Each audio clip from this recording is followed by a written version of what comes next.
તો મહત્વના સમાચારની શરૂઆત કરીશું સુરતથી સમાચાર મળી આવ્યા છે તડકેશ્વર નજીક કંપનીમાં ભીષણ આગની ઘટના સામે આવી છે છત્રીના કાપડ બનાવતી કંપનીમાં એકાએક આગ લાગી હતી આગ લાગતા અફરાતફરીનો માહોલ સર્જાયો હતો ફાયર ફાઇટરોની ટીમે આગને ભારે જહેમતમાં કાબૂમાં લીધી હતી આગના કારણ અને નુકસાન અંગે હાલ તપાસ ચાલી રહી છે પોલીસ અને ફાયર ટીમ ઘટનાસ્થળે પહોંચી હતી અને કાર્યવાહી હાથ ધરી હતી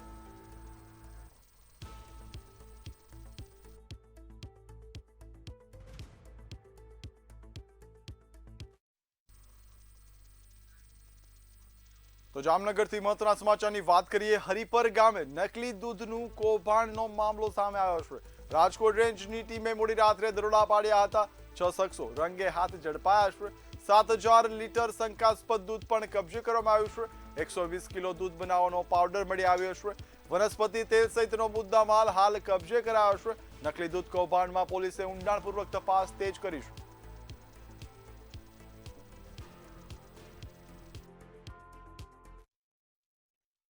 છે એ છે કે ભુજ નગરપાલિકા જે કચરા કાઢવામાં કે તમામ સુવિધા આપવામાં નિષ્ફળ રહી છે અને જે અર્બન સેન્ટર બનેલો છે એની બાજુમાં જે આપણે આ ફોટોગ્રાફ્સ જોયા છે કે આ દ્રશ્ય જોઈએ છે એના ઉપરથી એવું પ્રસ્થાપિત થાય છે કે ભુજ નગરપાલિકા સદંતર નિષ્ફળ ગઈ છે જ્યારે 50 થી 60 લાખ રૂપિયાનો માતબર ખર્ચો દર મહિને આ કચરા કાઢવા માટે થતો હોય ડોર ટુ ડોર કચરો લેવા માટે જો થતો હોય અને અર્બન હેલ્થ સેન્ટરની બાજુમાં જ જો આટલી મોટી માત્રામાં કચરા હોય તો આ ખૂબ જ ચિંતાનો વિષય છે કેમ કે આ જગ્યા એવી છે કે ભુજનો મુખ્ય વિસ્તાર કહી શકાય બાજુમાં હોસ્પિટલ બીજી અન્ય હોસ્પિટલો છે અને CDHO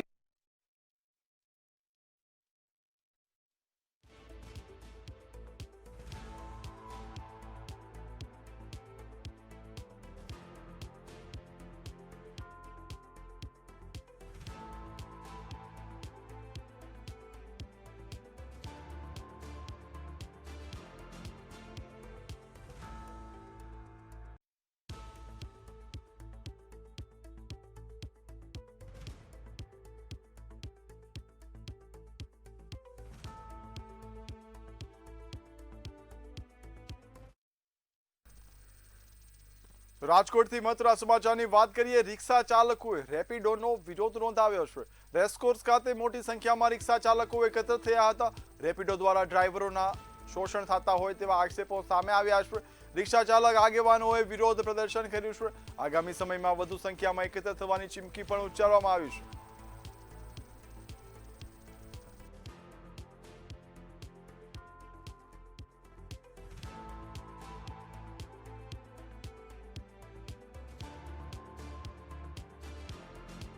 તો આગામી સમયમાં વધુ સંખ્યામાં એકત્ર થશે અને વિરોધ નોંધાવશે તેવી ચીમકી છે તે હાલ ઉચ્ચારવામાં આવી છે રાજકોટથી મહત્વના સમાચારની વાત કરીએ રિક્ષા ચાલકોએ રેપિડોનો વિરોધ નોંધાવ્યો છે રેસકોર્સ ખાતે મોટી સંખ્યામાં રિક્ષા ચાલકો એકત્ર થયા હતા ડ્રાઈવરોનો શોષણ થાય છે રેપિડો દ્વારા તેવા આક્ષેપો છે તે હાલ ડ્રાઈવરો ઉચ્ચારી રહ્યા છે રિક્ષા ચાલક આગેવાનોએ પોતાનું વિરોધ પ્રદર્શન કર્યું હતું વિરોધ પ્રદર્શન દ્વારા પોતાની રજૂઆત સામે મૂકી હતી આગામી સમયમાં જો માંગણીઓ સંતોષવામાં નહીં આવે તો વધુ સંખ્યામાં એકત્ર થવાની ચીમકી પણ રિક્ષા ચાલકો છે તે ઉચ્ચારી રહ્યા છે હાલ રેસકોર્સ ખાતે મોટી સંખ્યામાં રિક્ષા ચાલકો એકત્ર થયા હતા તેઓએ અનેક આક્ષેપો કર્યા હતા રેપિડોમાં ડ્રાઈવરનું શોષણ થાય છે તે મુખ્ય આક્ષેપ છે તે સિવાય પણ અન્ય આક્ષેપો તેઓએ ઉચ્ચાર્યા હતા જો આગામી સમયમાં તેમની માંગણી જો સંતોષાશે નહીં તો રિક્ષા ચાલકના આગેવાનોએ કહ્યું છે કે તેઓ વિરોધ પ્રદર્શન યથાવત રાખશે અને આગામી સંખ્યામાં હજી વધુ એકત્ર થશે તેવી તેમણે ચીમકી ઉચ્ચારી છે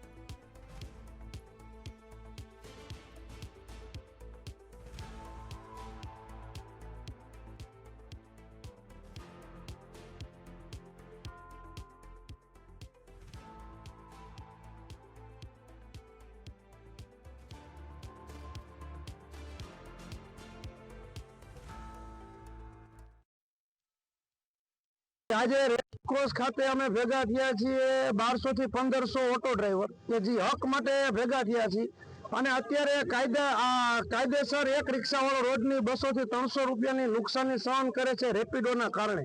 રેપિડોની અંદર એક એની પોતાની મનમાની હાલે છે. રેપિડો ઓટો લાઇક જે કસ્ટમરને દેખાડે છે અને કસ્ટમરને લોભામણી લાલચ આપે છે અને ડ્રાઈવર માથે 1 કિલોમીટરે 3 થી 4 રૂપિયાનું શોષણ થાય છે.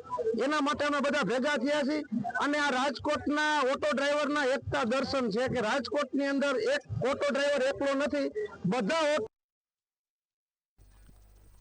તો હવે નજર કરીશું અન્ય સમાચાર પર. ભાવનગરની હોસ્ટેલમાં ધોરણ 9ના વિદ્યાર્થી સાથે રેગિંગનો ગંભીર આક્ષેપ સામે આવ્યો છે. વિદ્યાર્થીને પરાણે સિગરેટ પીવડાવી તેમજ મારામારી, કામ કરાવવું સહિતના માનવીય અત્યાચારના આક્ષેપો થયા છે. 4 વિદ્યાર્થીઓ સહિત 2 સામે રેગિંગનો આક્ષેપ છે. વિદ્યાર્થીઓની માનસિક સ્થિતિ કથળતા ડાયપર પહેરવાની નોબત આવી હોવાનું વાલીએ જણાવ્યું છે. વાલીની અરજી બાદ પોલીસ ફરિયાદ નોંધવાની તજવીજ શરૂ કરાઈ છે.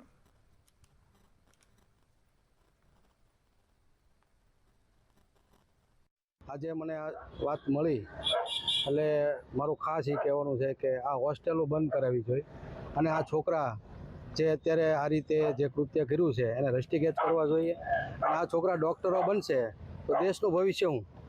એટલે આમાં ખરેખર કડક ને કડક પગલાં લેવા જોઈએ અને આની વહેલી તકે આમાં એનો નિર્ણય આવવો જોઈએ. કારણ કે આજે આ છોકરા સાથે થયું, કાલ બીજા સાથે થાય અને આ છોકરા ડૉક્ટરો બનીને શું કરશે? કેવું આરોગ્યનું ધ્યાન રાખશે? અત્યારથી જ આવા કૃત્ય કરે છે એને ડૉક્ટર બનાવવા છે આપણે અને એને ખાસ રસ્ટિકેટ કરવા જોઈએ. મારો છોકરો માધવ બોયઝ હોસ્ટેલમાં મેં એને રાખેલો છે. લગભગ આજે મહિનાક દિવસ પહેલાં મેં કમ્પ્લેન કરેલી અને એને મારવાની ને એવી બધી કોલેજ જે એના છોકરાને આમ રૂમ પાર્ટનરો જે છે અંદર જે કોલેજવાળા છે બધા એ બધા એને બહુ હેરાન કરે છે, મારે છે વધારે પડતો. બાથરૂમમાં પૂરી દે છે, એના સીસીટીવી ફૂટેજ છે મારી પાસે અને એને સિગરેટ પાઈ છે પરાણે જબરદસ્તી કેવી રીતના પીવી એવું બધું શીખવાડે છે. અને મેન છોકરો છે સાબિર છે અને અન્ય બીજા 3 અને 2 ત્યાંના રેકરો. આ લોકો એને બધા મળીને મારે છે, એને પૂરીને મારે છે ત્યાં બાથરૂમમાં. અમે સીસીટીવી કેમેરા જોયો, છોકરો બીવે છે એટલે કઈ ન થકતો. ભાવનગર શહેરમાં ફરી વખત છે તે રેગિંગની ઘટના છે તે સામે આવી છે. કાળિયાબીડ વિસ્તારમાં આવેલો માધવ બોયઝ હોસ્ટેલ છે તેની અંદર 9મા ધોરણ ભણતો વિદ્યાર્થી છે તેનું રેગિંગ કરવામાં આવ્યું છે. જ્યારે આ સમગ્ર ઘટનાની એમના વાલીને ખબર પડી ત્યારે વાલી દ્વારા છે તે આ એ ડિવિઝન ખાતે આની અરજી લખાવવામાં આવી છે. સમગ્ર વિગતમાં જે રીતના નીડના વિદ્યાર્થીઓ છે તે છોકરાનું માનસિક શોષણ કરી રહ્યા હોય તે રીતની વાત સામે આવી છે. અવારનવાર આવી ઘટનાઓ છે તે ભાવનગરની અંદર બની રહી છે. આપણી સાથે જોડાઈ ચૂક્યા છે સમાજના ક્ષત્રિય સમાજના આગેવાન છે. આપણે એમને જ સીધું પૂછશું કે આ સમગ્ર વિગત છે એમાં શું છે. પહેલાં આપનું નામ? ધર્મેન્દ્રસિંહ સરવૈયા. ધર્મેન્દ્રસિંહ, વાત કરવામાં આવે તો આ અવારનવાર આવી રેગિંગની ઘટના બને છે જેને લઈને છોકરાઓનો આત્મવિશ્વાસ છે તે ક્યાંક ને ક્યાંક તૂટતો હોય છે, એને લઈને શું કહેશો? એને ખરેખર જે આવો બનાવ બને ત્યારે એ છોકરાઓને રસ્ટિકેટ કરવા જોઈએ જ તે અને જે તે હોસ્ટેલ હોય તેની ઉપર પણ કડકમાં કડક કાયદો લાવવો જોઈએ અને એના નિર્ણય ઉપર આવવું પડે. સરકાર તો પગલાં લે જ છે. હમણાં અમે તમે જોયું તો સરકાર આ જે આ જગ્યાએ આવા કૃત્ય થતા હોય એ ખરેખર જ્યારે ધ્યાનમાં આવે તો એની પાછળ આપણે એક્ટિવ જાગૃત રહીને અને આજ કેમ અમે સમાજ દ્વારા જાગૃત થઈને આવ્યા તેમ આપણે જાગૃત થઈને જ્યારે લોકો આગળ આવશે તો જ ખબર પડશે સરકારને. તો ખરેખર એ જાગૃતિ લોકોમાં હોવી જોઈએ. આપણી સાથે જે વિદ્યાર્થી છે તેમના પિતા છે તે જોડાઈ ચૂક્યા છે. આપણે એમને પણ પૂછશું કે શું છે સમગ્ર વિગત. આ બાબતે જે રીતના અત્યારે તમારા દીકરાની સાથે થઈ રહ્યું છે તમે આ બાબતે શું કહેશો? આવું ખરેખર મારા દીકરા હારે થયું પણ ખરેખર કોઈની હારે આવું થવું જોઈએ નહીં. કારણ કે છોકરા કોલેજના મોટા છોકરા છે, નાના છોકરાને મારે. છોકરો ઘરેથી અને કોલેજથી અને સ્કૂલેથી બધી રીતે દબાતો હોય અને ઘરે બધી રીતે ન કહી શકતો હોય. આજે મારો છોકરાને હું હોસ્ટેલથી લઈ આવ્યો ત્યારબાદ આ બધું મને મારે હારે આવું કરે છે 15 દિવસથી એટલું. એટલે આવું બીજા કોઈના છોકરા હારે થવું જોઈએ નહીં. જો આ લોકો, મારો છોકરો તો ધોરણ 9નો છે, એ લોકો નીટની તૈયારી વાળા છે બધા. હવે આ લોકો ડૉક્ટરનું ભણતા હોય એવું ભણતા હોય. અત્યારથી આ ક્રૂર મગજના હોય તો કાલ સવારે આ ડૉક્ટર બને તો આ છોકરાઓ સાથે કે લેડીઝ સાથે શું આનું માઇન્ડ કામ કરે? જો આ છોકરાને આવું કરતા હોય તો આગળ જતા એ ડૉક્ટર બને તો એ છોકરાનું શું ભવિષ્ય વિચારે? તો તો આ હતા જે દીકરા છે તેમના પિતાની આ પીતી હતી. જો હકીકતમાં વાત કરવામાં આવે તો આવા અવારનવાર જે બનાવ બની રહ્યા છે તેને લઈને વિદ્યાર્થીઓ છે તેનું ક્યાંક ને ક્યાંક આત્મવિશ્વાસ અને મનોબળ છે તે તૂટી રહ્યું છે. હિરેન માંડલિયા, મંતવ્ય ન્યૂઝ, ભાવનગર. સુરતના ઉધનામાં ગંભીર અકસ્માત સર્જાયો છે. ટ્રકની અડફેટે આધેડ કચડાયા હતા, જેમાં તેમના બંને પગ સંપૂર્ણપણે કચડાઈ જતા ગંભીર ઈજા પહોંચી છે. અકસ્માત બાદ આસપાસના લોકોએ ટ્રક ચાલકને ઝડપી પાડ્યો હતો. ઘટનાની જાણ થતાં પોલીસે સ્થળ પર પહોંચી ચાલકની અટકાયત કરી હતી. ઈજાગ્રસ્ત આધેડને સારવાર માટે હોસ્પિટલ ખસેડવામાં આવ્યા છે. પોલીસે હાલ સમગ્ર મામલે વધુ તપાસ હાથ ધરી છે.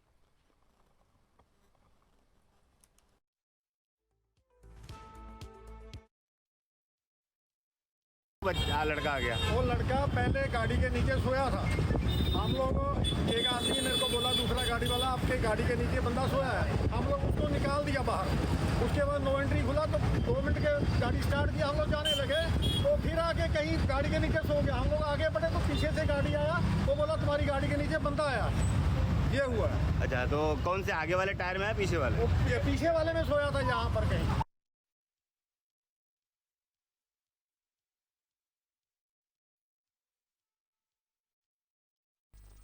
સુરતના ભાઠેના વિસ્તારમાં 40 કિલો તાંબાની ચોરીનો ભેદ ઉધના પોલીસે ઉકેલી પાડ્યો છે. તેમજ 3 આરોપીઓની ધરપકડ કરી છે. પુષ્પાનગર વિભાગ 2 માં આવેલા ઝરીના કારખાનામાંથી તાંબાની ચોરી થઈ હતી. પોલીસે ઝડપી કાર્યવાહી કરી ચોરીનો સમગ્ર મુદ્દામાલ રિકવર કર્યો છે. આરોપીઓ ગુનાહિત ઇતિહાસ ધરાવતા હોવાનું પણ સામે આવ્યું છે અને અન્ય આર્થિક લાભ મેળવવા ચોરીને અંજામ આપ્યો હોય તેવું પોલીસ તપાસમાં સામે આવ્યું છે. ભાઠેનામાં આવેલ પુષ્પાનગર વિભાગ 2 માં પ્લોટ નંબર 121B માં ઝરીના કારખાનું આવેલું છે. ત્યાં 40 કિલો તાંબુ ચોરાયાની માહિતીના આધારે ઉધના પોલીસ સ્ટેશનમાં ફરિયાદ દાખલ કરવામાં આવેલી હતી અને ત્યારબાદ ગુનાની તપાસ દરમિયાન 3 આરોપીઓની પોલીસે ધરપકડ કરેલી છે અને જે 40 કિલો તાંબુ ચોરાયેલ હતું તે મુદ્દામાલ રિકવર કરવામાં આવેલ છે. ગુનાની તપાસના અનુસંધાને 3 આરોપીઓ રોહિત સેવાલાલ ગૌતમ, રોહિત રાજુ પટેલ અને રાહુલ શ્રાવણભાઈ મોરે ની આ સંદર્ભે ધરપકડ કરવામાં આવેલ છે. નામદાર કોર્ટમાં રજૂ કરી રિમાન્ડ માંગવામાં આવેલ છે. સુરેન્દ્રનગરના લીંબડીમાં પોલીસે સરકારી હોસ્પિટલ સામે આવેલા રહેણાંક મકાનમાંથી ગેરકાયદેસર કતલખાનું ઝડપી પાડ્યું છે.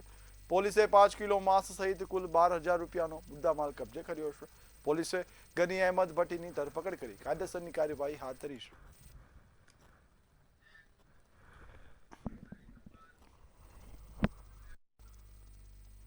હળવદમાં રાજકોટ ફ્લાઇટ સ્ક્વોડે તરોડા પાડી બ્રાહ્મણી નદીમાંથી ગેરકાયદેસર રેતી ખનન કરતા વાહનો અને મશીનરી ઝડપી પાડી છે. કાર્યવાહીમાં 2 ડમ્પર, 2 હિટાચી અને 1 લોડર સહિત 5 વાહનો કબજે કરવામાં આવ્યા છે. તમામ વાહનો અને મશીનરી હળવદ પોલીસને સોંપવાની તજવીજ હાથ ધરવામાં આવી છે. પોલીસે ગેરકાયદેસર રેતી ખનન મામલે હાલ વધારે કાર્યવાહી હાથ ધરી છે.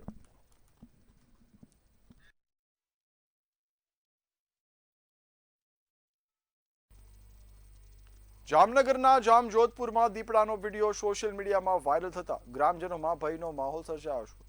રાત્રિના સમયે એક વાહન ચાલકે રસ્તા નજીકથી પસાર થતા દીપડાનો વિડીયો સોશિયલ મીડિયામાં વાયરલ કર્યો હતો. ત્યારબાદ આ વિડીયો એટલો વાયરલ થયો હતો કે લોકોમાં હાલ કુતૂહલ જાગ્યું છે. દીપડાની હાજરીની જાણ થતાં સ્થાનિકોમાં ચિંતા વધી છે. ગ્રામજનોએ રાત્રિના સમયે સાવચેતી રાખવા અને વન વિભાગ દ્વારા જરૂરી કાર્યવાહી કરવાની માંગ કરી છે.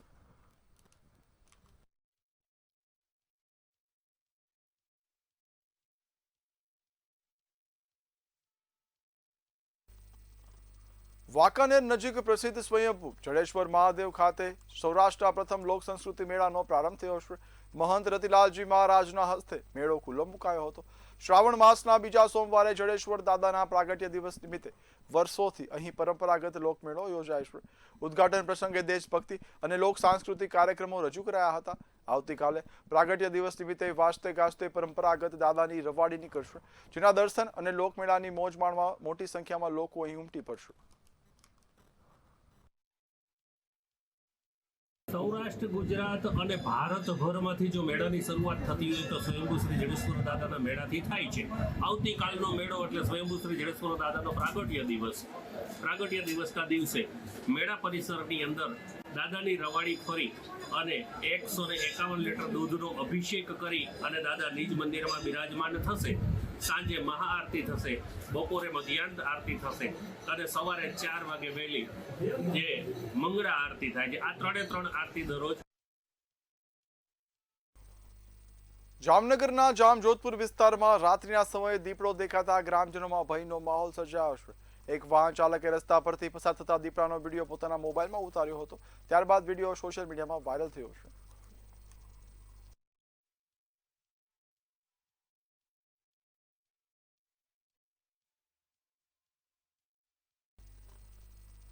અમરેલીનું આંબરડી સફારી પાર્ક હવે વધુ રોમાંચક બન્યું છે. સિંહ દર્શન સાથે પ્રવાસીઓ હવે દીપડાને પણ નજીકથી નિહાળી શકશે. નવા લેપર્ડ સેન્ટરથી પ્રવાસીઓનો ઘસારો વધ્યો છે. જોઈએ ખાસ અહેવાલ. આંબરડીમાં ઉમેરાયું નવું લેપર્ડ સેન્ટર. સિંહ અને દીપડાના દર્શનનો અનોખો અનુભવ. કુદરતના ખોરે રોમાંચક સફારી સફર. પ્રવાસીઓ માટે સુવિધાઓથી સજ્જ પાર્ક. આંબરડી સફારી યાદગાર પ્રવાસનું સરનામું. કુદરતની વચ્ચે વન્યજીવનને નજીકથી જોવાનો અનુભવ હંમેશા ખાસ હોય છે અને આ અનુભવને વધુ યાદગાર બનાવવા માટે આંબરડી સફારી પાર્કમાં હવે એક નવું આકર્ષણ ઉમેરાયું છે. વર્ષ 2017થી પ્રવાસીઓમાં લોકપ્રિય બનેલા આંબરડીમાં એશિયાટિક સિંહો સાથે હરણ, નીલગાય, વરુ અને વિવિધ પક્ષીઓના દર્શન થાય છે. દર વર્ષે મોટી સંખ્યામાં પ્રવાસીઓ અહીં કુદરત અને વન્યજીવનનો આનંદ માણવા આવે છે. હવે આ સફરમાં દીપડાના દર્શનનો રોમાંચ પણ જોડાયો છે. વન્ય વિભાગ દ્વારા શરૂ કરવામાં આવેલું નવું લેપર્ડ સેન્ટર પ્રવાસીઓને જંગલની દુનિયાનો એક અલગ જ અનુભવ કરાવવાનું માધ્યમ બની રહ્યું છે. Today I visited Dhari Ambadi Safari Park, which was seriously a very nice experience. I just love the nature and its beauty, and I also તો સૌરાષ્ટ્ર સુરતમાં હાલ બસ આટલું જ. વધુ સમાચાર માટે જોતા રહો મંતવ્ય ન્યૂઝ. નમસ્કાર.